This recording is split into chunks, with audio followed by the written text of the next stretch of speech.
বাংলার জমিনে আর কোন দখলদার চাঁদাবাজ মাফিয়া দলকে প্রতিষ্ঠিত হতে দেওয়া যাবে না। কোন দল যেন সংসদে এককভাবে গিয়ে মাতব্বরি করতে না পারে, তাই আমরা সংখ্যানুপাতিক নির্বাচনের দাবি জানাচ্ছি। এই সংসদকে কার্যকর সংসদ করা, জনগণের প্রতিটি ভোটের মূল্য দেওয়ার জন্য প্রত্যেকটি রাজনৈতিক দল যারা যে অনুপাতে ভোট পাবে সেই অনুপাতে তাদের প্রতিনিধিত্ব সংসদে থাকবে। এক দল এককভাবে ক্ষমতায় গেলে কি হয় সেইটা আমরা গত 50 বছরে দেখেছি। আর কোন দলকে এককভাবে ক্ষমতায় নিয়ে আমরা স্বৈরাচার ফাঁসিবাদী হতে দেব না। এই ক্ষমতায় যেতে না যেতেই বিএনপির নেতা কর্মীদের চেহারার বদল আমরা দেখতে পাচ্ছি। আওয়ামী ফাঁসিবাদের প্রতিধ্বনি তাদের কর্মকাণ্ডে আমরা শুনতে পাচ্ছি।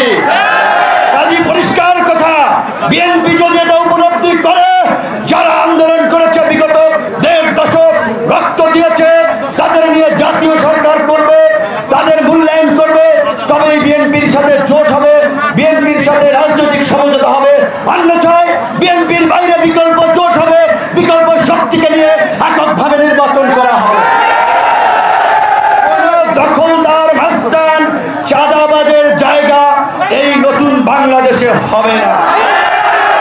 আমি পটুয়াখালী ডিসিএসপি সহ সকল প্রশাসনকে বলবো, এই যে খেয়াঘাট, লঞ্চঘাট, এই সমস্ত জায়গায় 2 লাখ টাকা, 1 লাখ টাকা, 50,000 টাকার টোল প্রতিযোগিতা করে 20 লাখ, 50 লাখ, 1 কোটি টাকায় ডাক উঠিয়ে তারা একটা বাণিজ্য করে।